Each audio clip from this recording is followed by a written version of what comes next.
Good afternoon, everyone. On behalf of agricultureinformation.com, I'd like to invite the speaker, Mr. Shantanu Jayale, who will talk about digitizing sustainability in Indian agriculture, a field perspective. I now request the speaker to begin. Thank you.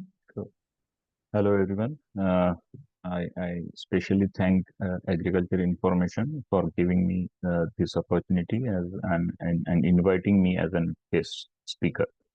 So myself Shantanu, and I will be talking about digitizing the sustainability in Indian agriculture.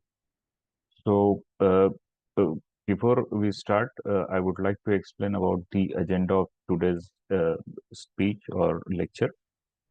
First, we will be covering introduction to an Indian agriculture. What are the challenges we are facing now in achieving while achieving the sustainability, and the role of digital technology while solving these challenges to achieve the sustainability. Then we will be covering few of the case studies that I have watched very closely, and benefits and opportunities in achieving this sustainability through digital agriculture and challenges in adoption. And next one will be future roadmap, and last we will be covering question and answer session. So uh, Indian agriculture at present, Indian agriculture is contributing to employ 42% of the workforce uh, of the country. It also contributes about 17% to the India's GDP. In India, as we all of know, the land and weather diversity is so vast. That's why we are able and to cultivate the crop like cotton, wheat, so many pulses, sugarcane, spices, fruits, vegetables, etc. So the major challenge in Indian agriculture is the smallholder farmers, which are about to 86%, which are almost almost having less than 2 hectares of land. So the land fragmentation is the biggest challenge in Indian agriculture, and India is the second largest agriculture producer globally. The backbone of rural economy is in Indian agriculture, and yet faces sustainability challenges. There are so many reasons we will be covering just on focusing on the digital agriculture. So, if we talk about challenges in achieving the sustainability, the major reason that we are not achieving the sustainability is water scarcity. 70% of the fresh water is used in agriculture only. So while we irrigate the land, agriculture land, we require only fresh water. So the water scarcity, just due to the climate change and rising temperature, is the major challenge. Then next one is the soil degradation. Almost 30% of the arable land is affected, or the cultivable land is affected. 30% of the cultivated land is affected just because we are applying so many chemical fertilizers and pesticides day by day on to the various crops. The soil degradation uh, is the major issue. Then is the climate change. I already spoke about it, that erratic monsoon and rising temperatures are the very major challenges that Indian agriculture is facing. Next one is low productivity, small land holding. In earlier slide, I talked about it, that small land holding is the biggest sustainability challenge and outdated practices. Still, we are living in 20th century, but almost we are following very outdated agricultural practices. So, to bring in the sustainability, we should adopt always updated agriculture practices. Next one is the post-harvest losses. 20% of the produce is wasted.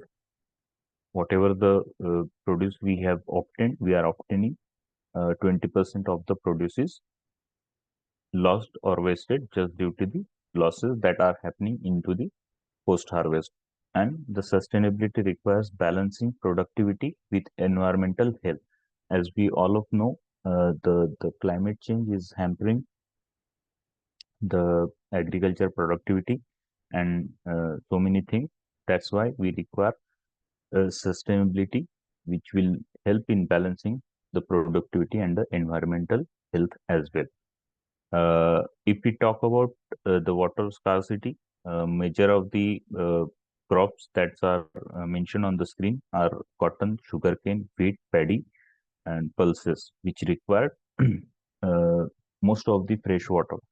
For an example, if we talk about cotton, to produce 1 kg of water, almost 8,000 liters of water is required to produce 1 kg of cotton.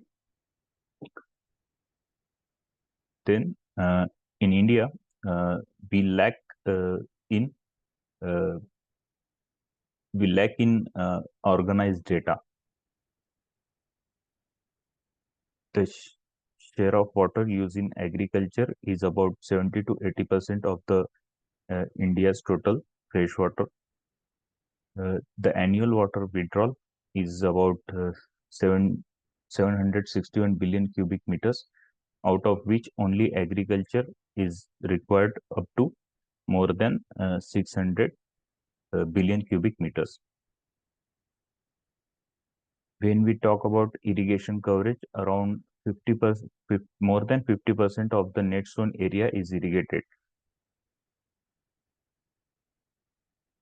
and the rest depends on the rain-fed agriculture.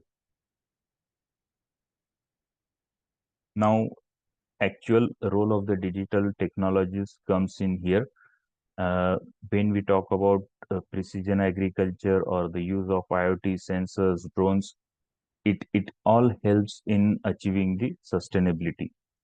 That is why it is called as precision agriculture. The data analytics is also a predictive model for weather and crop yield, where we can analyze or assume whatever the weather forecast will be, and according to which farmers can uh, manipulate their farming practices, and also we are able to forecast the yield as well. Then there are so many apps, mobile apps, that shares farm advisories, market prices, and other inputs, how and when to use them. And the major role in Indian agriculture, what I think uh, is to create an blockchain which is transparent supply chains and allowing farmers to having a fair pricing.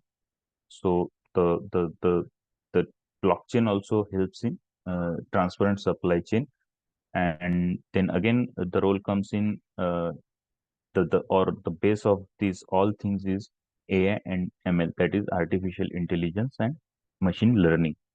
To what we can achieve with the help of AI and machine learning, we can detect the pest with the help of remote sensing, or we can also monitor the crop health. What are the nutritional deficiencies, or what is the what are the pests and diseases are to be affecting the crop. That's why the digital tool uh, can empower farmers to make informed decision. Moving to the next slide, precision agriculture is in action. In action, IoT sensors monitor soil moisture, nutrient level, and soil temperature. There are so many IoT sensor providers available in market that allow us to monitor the regular soil health in terms of moisture, soil temperature, and different nutrient levels as well. Drone helps in mapping field, identifying the particular stress area where uh, we can optimize the use of farm inputs such as fertilizer, pesticides, and herbicides as well. Variable rate technology, for an example, variable rate application via a map can also helps us in optimizing the fertilizer and water use. Again, in precision tool, uh, which can helps to reduce the waste and boost the yield sustainability. For an example, currently in Maharashtra, sugarcane farmers, with the help of IoT and AI and ML, are able to achieve the sugarcane yield more than up to the 40%, and they have reduced the use of water in sugarcane up to the 8 to 12%. So these are few case studies which I would like to share with you. The very first one is Digital Green. This is an NGO initiative using video-based learning tools available for farmers and the laborers as well, which trains farmers to sustainable practices. Example, organic farming. They have reached to 2.5 million farmers across more than 20,000 villages. uh, they have created an impact on increasing the yield up to 20 to 30% in adopting communities. This is then community driven digital extension services. They have uh, 10 times more cost effective. They have reached more than 8.2 million farmers, which includes 43% of women, and over 80% of the farmer chat uh, are the users.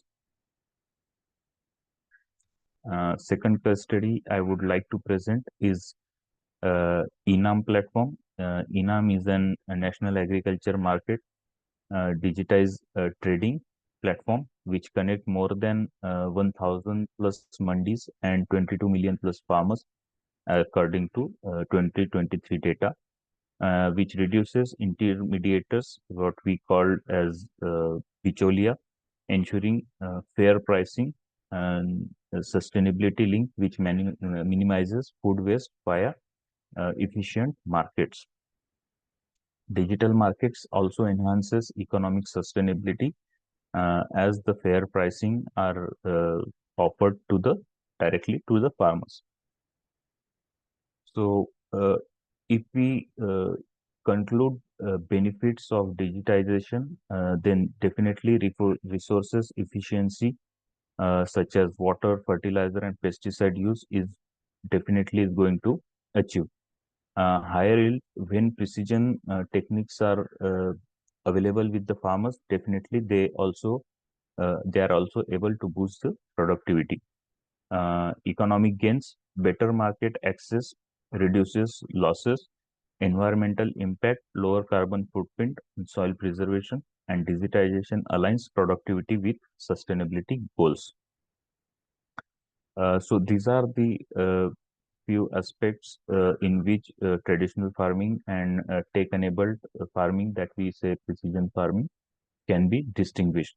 When we talk about data collection, decision making, water management, or any of the input or resource management, yield estimation, traceability, labor requirement can be uh, are at the higher levels.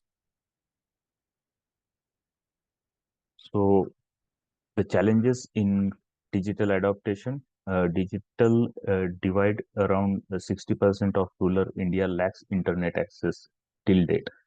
Though we are talking or we are accessing the 4G and 5G services, but when we go to the rural uh, area, or rather deeper into the rural area, we lack the good internet accessibility. The high cost initial investment in IoT drones prohibit the use of this digital adaptation. As we know, IoT devices or drones are so costly that a marginal farmer cannot afford. Skill gaps, farmers need training on digital tools, such as one farmer who willing to be a drone pilot, he has to pay so many fees to leverage the training. So these are a few challenges. Next one is infrastructure, erratic power and poor connectivity in rural areas. Scaling digital solution requires addressing systemic barriers as well. Future made roadmap for creating entire ecosystem of digital agriculture may involve so many topics, but I'm sharing a few of them which are very crucial, which could be very crucial in creating the roadmap. So the first one is government initiative, digital agriculture mission or agri-stack like schemes should be deployed by the government, and that this scheme should be reached to the uh, last uh, farmer. Then public-private partnership, definitely this helps in scaling the IoT and AI solutions. As I talked about, that they are very costly. Farmer cooperatives such as FPC and FPOs can share the access to digital tool. Definitely, the education and creating an literacy amongst the rural youth is also an could be an very crucial in the roadmap. And the collaborative effort can drive widespread adoption.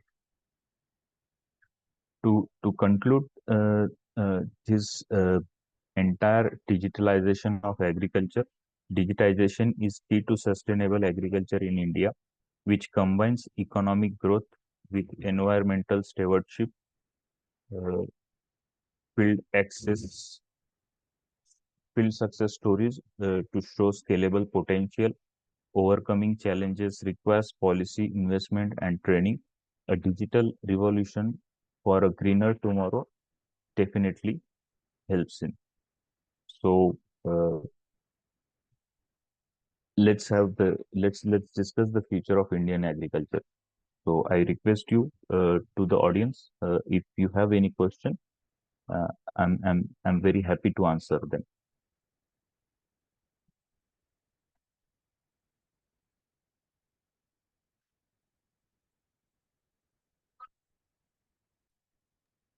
Okay. Thank you, Mr. Ibrahim, for the detailed presentation. Now I'll take up some questions.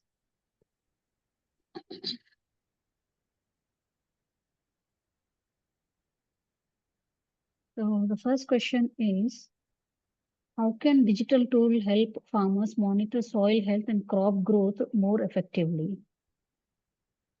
Very good question. When we talked And about IoT sensors or soil sensors, many of them gives us real-time data on NPK, soil temperature, soil moisture at different depth into the soil. So this can helps us in summarizing the present real-time situation of the soil and what actually the crop needs. So when we match all these things, definitely farmer will be able to apply the farm inputs on a very minimal quantity, such as fertilizers or even pesticide. And when we talk about farm monitoring or crop monitoring, this also helps in monitoring the entire health of the crop, where we are able to when we are able to monitor the pest and diseases as well. okay. And what role does AI and AI, IoT, and remote sensing play in sustainable farming practices?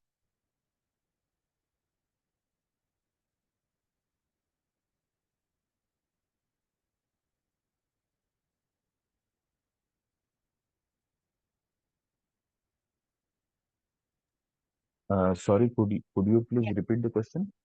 What role does AI, IoT, and remote sensing play in sustainable farming practices? Definitely, when we talked about AI definitely needs huge data set, and we can train the model based on the various ML machine learning tools, which can helps in predicting the onset or the infestation of pests and diseases. Definitely, the major role comes here in with the satellite imagery or drone imagery, which gives an idea about overall health indices of the crop, and where we can analyze and predict the pest or the disease, and according to which we can only target the part of the crop which is only affected. Next one. Yeah. Okay. And how do digital platforms support precision farming at the small smallholder level? Correct. When these digital platforms such as IoTs or weather station or soil sensors, this all helps us in uh,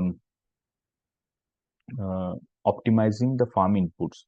And when we are able to, as a farmer, we are able to optimize the farm inputs, definitely we are able to cut down the uh, uh, farm input cost as well.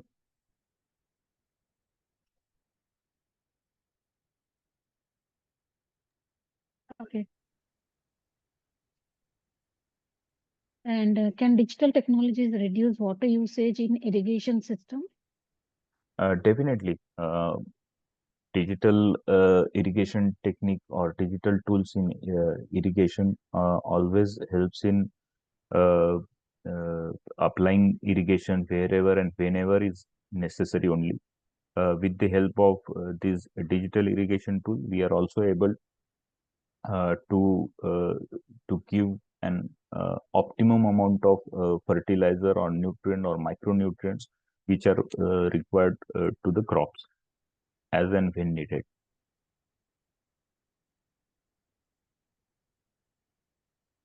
Okay. And what challenges? Sorry, one second. How can digitization help optimize fertilizer and pesticide use to lower cost and environmental Correct. impact? Correct. As I earlier talked in one of my slides, that 30% of the total cultivable land is degraded in India. So it has happened just due to the very vigorous use of chemical fertilizers and pesticides. But when we are able to do farming with precision farming tools such as AI, IoT sensors, uh, we are we are very capable of applying pesticide and fertilizers in the portion or on the plant wherever they are really necessary. Like, we are not applying entire farm and farming sorry spraying entire farm is just a guesswork.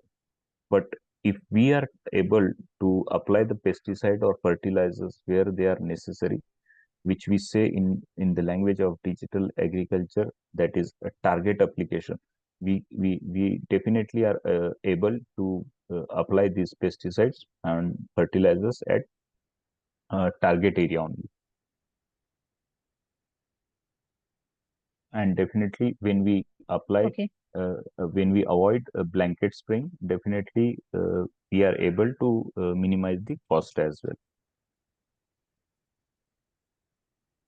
Okay. And how can farmers access and use real-time data for decision making? Sorry. How can farmers access and use real-time data for decision making? Correct. Real-time data helps farmers to take the decision when and how much I have to apply and exactly where I have to apply any one of the farm input like pesticide, fertilizer, herbicides. When we can achieve this, definitely we are able, as a farmer, we are able to cut down the input cost as well, and the environmental adverse effect of these inputs as well.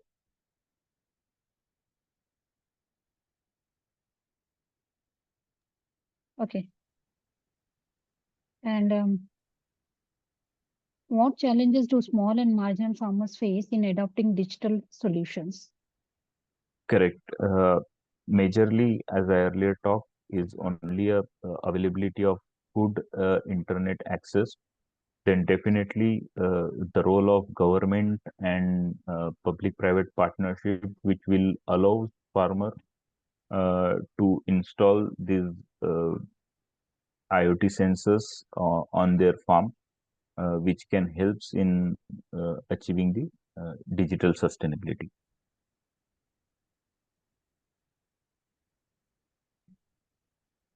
And how is Agripilot tech ensuring digital tools are affordable and user-friendly for rural farmers? Correct. So, in coordination with Agriculture Development Trust Baramati, uh, we are able to leverage this kind of technology and tools to the farmers, and with the use of this technology, farmers are especially sugarcane farmers are able to cut down their input cost up to 30%.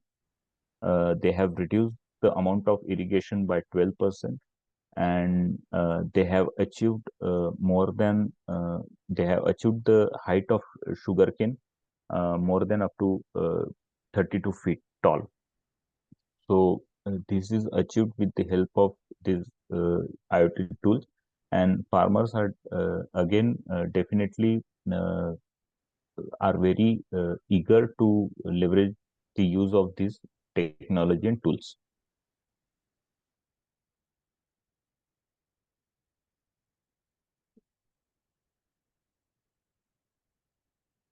Okay. And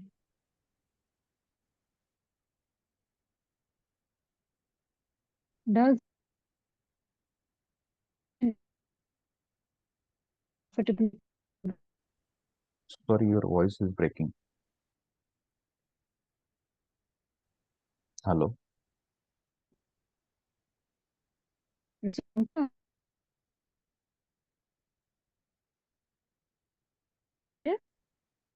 hello, hello,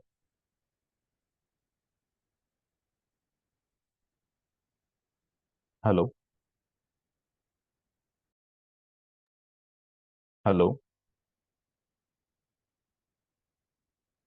hello.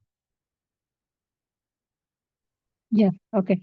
There was a network problem. Okay. So next question, does digitalization improve farmer profitability in the long run? Definitely, when we use this kind of digital tools and technology, when farmers will be able to cut down the use of farm inputs such as chemical fertilizer, chemical pesticide, herbicides, definitely the soil health will going to be increased in terms of Okay, beneficial soil microorganisms and everything. And definitely once we achieve this kind of good environment, definitely yield is going to be also at higher side for longer time.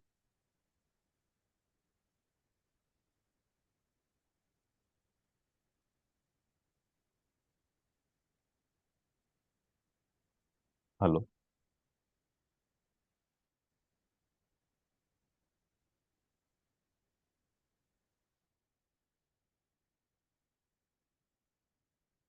hello. yeah, okay, okay. And what business models, that is subscription, pay per use or FPO based, work best for digital agri solutions in India? It may differ according to the crop, according to the duration of the crop. As we all of us know, the use of internet is charged on daily basis, on monthly basis.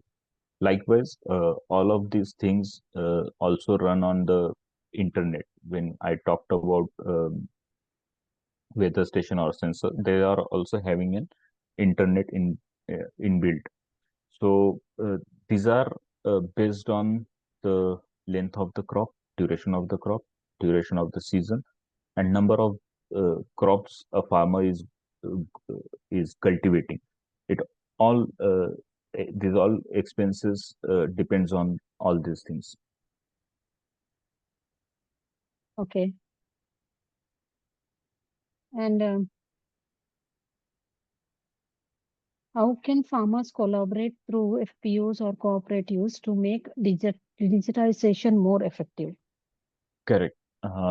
So if a group of farmer having FPO or FPCs, uh, definitely.